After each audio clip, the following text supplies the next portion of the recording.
it becomes, so we've got the question, what is my Father asking me to do? So you might ask the same question, what is my Father asking me to do?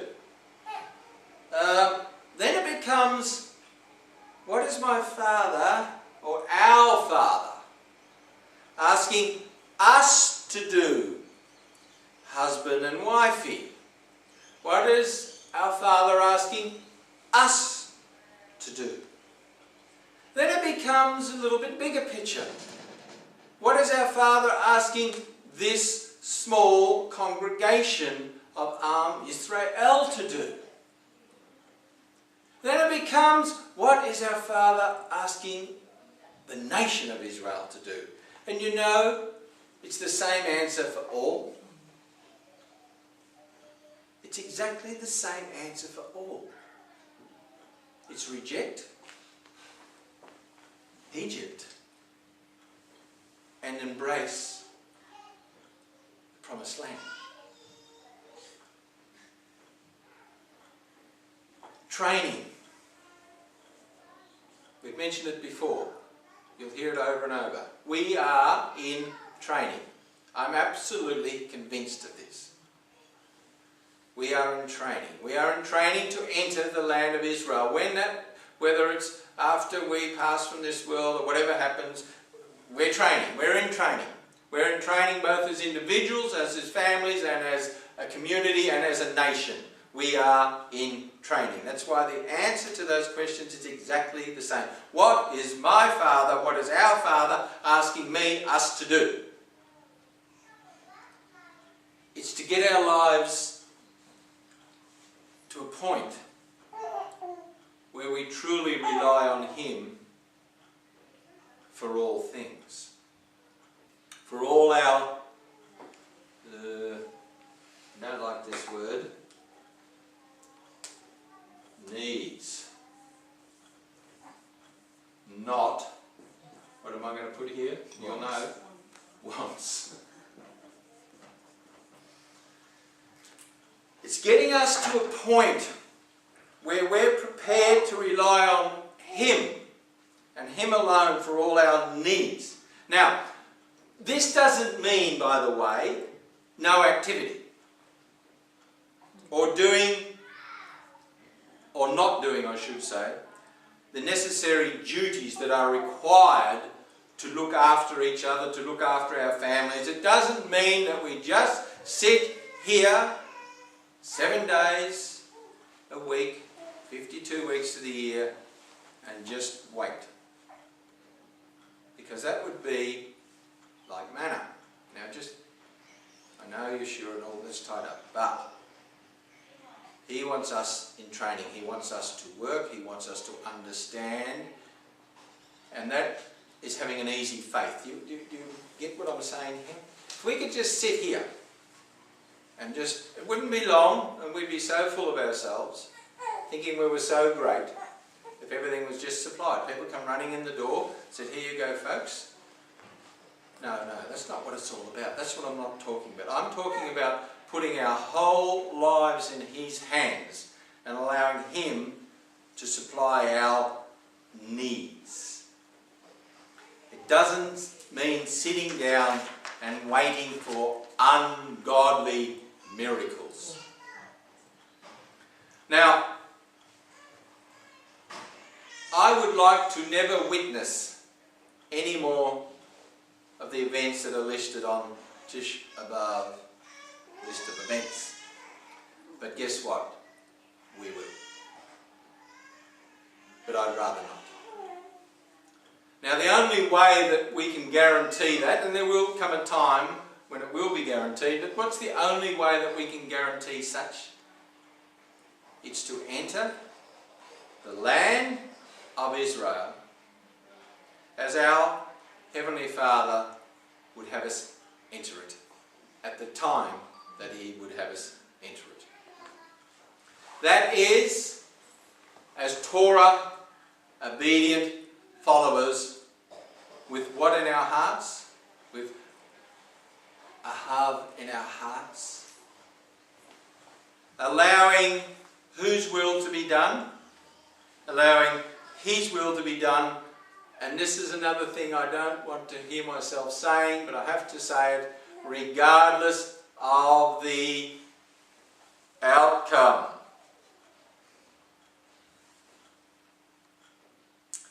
That means being no longer self-reliant, but Hashem-reliant.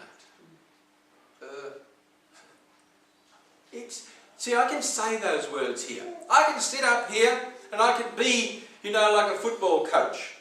You'll no longer be self-reliant. We've come to the crossroads. Decisions are to be made. You'll either go forward or you'll either go back. Make the decision now. The time has come. And you'll all rah, and get all excited. But where are the actions?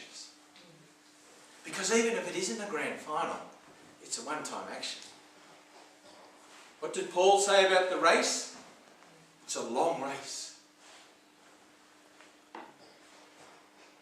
It is a tough decision to make. We're no longer to be self-reliant, but Hashem-reliant. What a challenge. Because talk is cheap.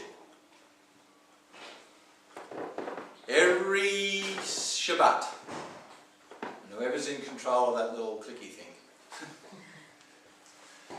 every Shabbat at this time,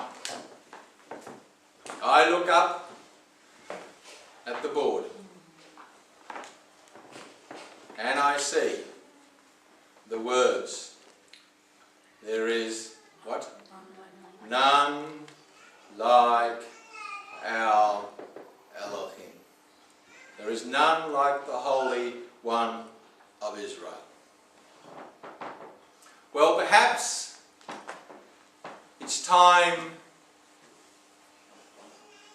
to be a little still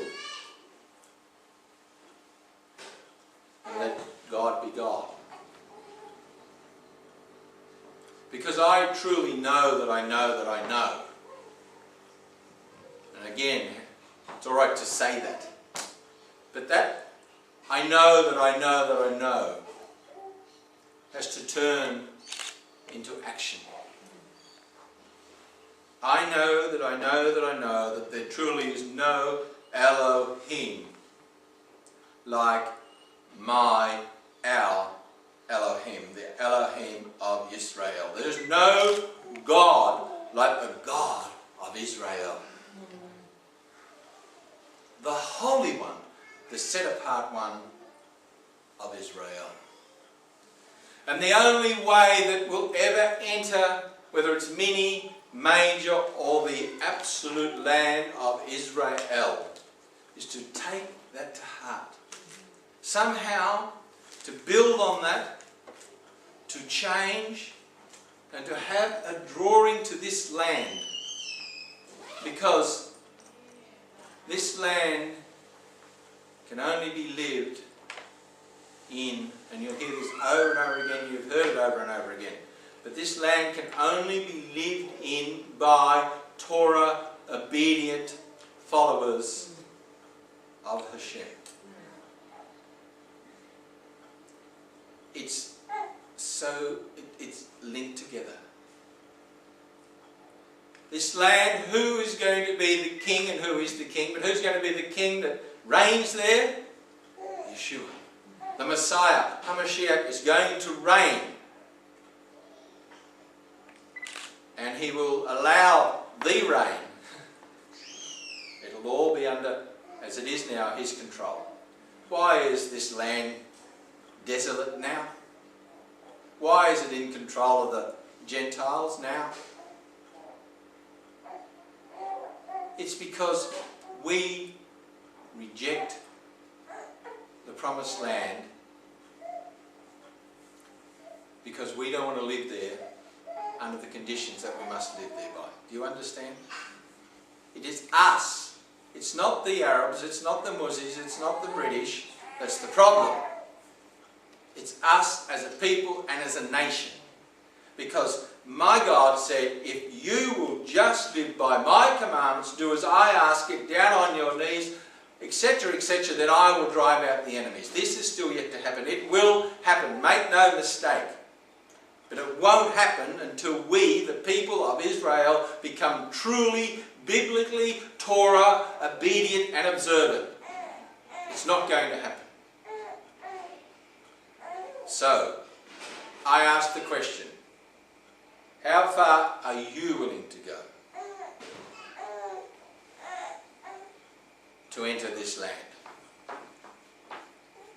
And don't rush into the answer. That's the question.